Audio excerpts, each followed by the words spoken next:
Bismillahirrahmanirrahim. Assalamualaikum warahmatullahi wabarakatuh. Wahai para dokter, ini adalah nasihat emas untukmu. Hati-hatilah dengan obat psikotropika. Para dokter teman sejawat yang kami banggakan, perkembangan sekarang ini adalah beberapa anak muda mengetahui campuran obat yang akan digunakan untuk mabuk atau menggunakan obat itu untuk ngefly.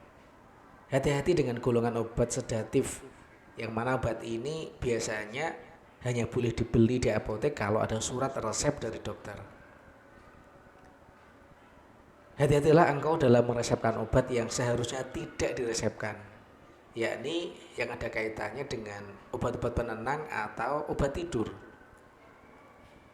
Termasuk kasus pasien dengan kecanduan obat-obat sedatif atau obat-obat penenang yang merupakan bagian dari golongan narkotika, yang mana obat itu hanya boleh dibeli hanya dengan resep dokter. Terkadang pasien akan pura-pura seolah-olah sakit untuk mendapatkan obat tersebut. Atau bisa jadi pasien dengan terang-terangan tidak sakit, namun dengan berbagai alasan ia minta diresepkan obat yang diperlukan tersebut, yakni golongan narkotika, untuk menuruti efek kecanduan obat tersebut. Para dokter, teman sejawat yang kami banggakan, ketahuilah bahwa seakan-akan engkau menolongnya untuk meresepkan obat itu, namun sejatinya adalah engkau telah menjerumuskannya.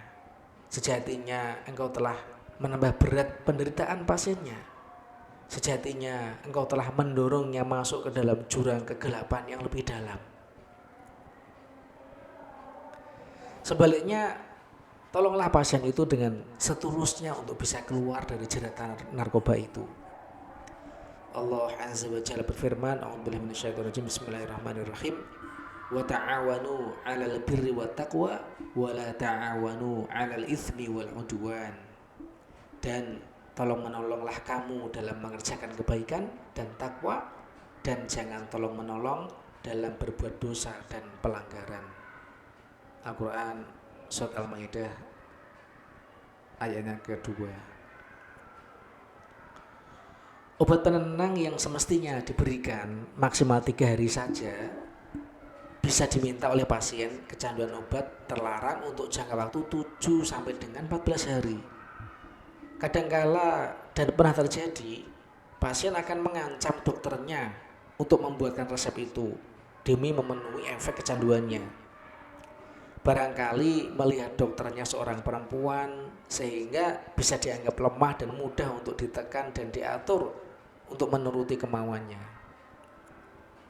Bersabarlah menghadapi pasien itu. Sebaiknya ajaklah berbicara kepada orang tua pasien itu, atau siapa saja yang dianggap bisa diajak bicara untuk benar-benar memberikan kesembuhan kepada pasien yang sudah kecanduan obat-obat psikotropika itu.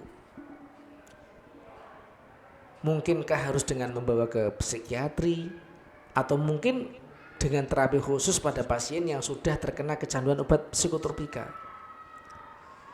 Bisa jadi kadang-kadang orang tua pasien atau keluarga dekat pasien yang bertanggung jawab terhadap pasien itu malah tidak mengetahui kalau pasien terkena kecanduan obat.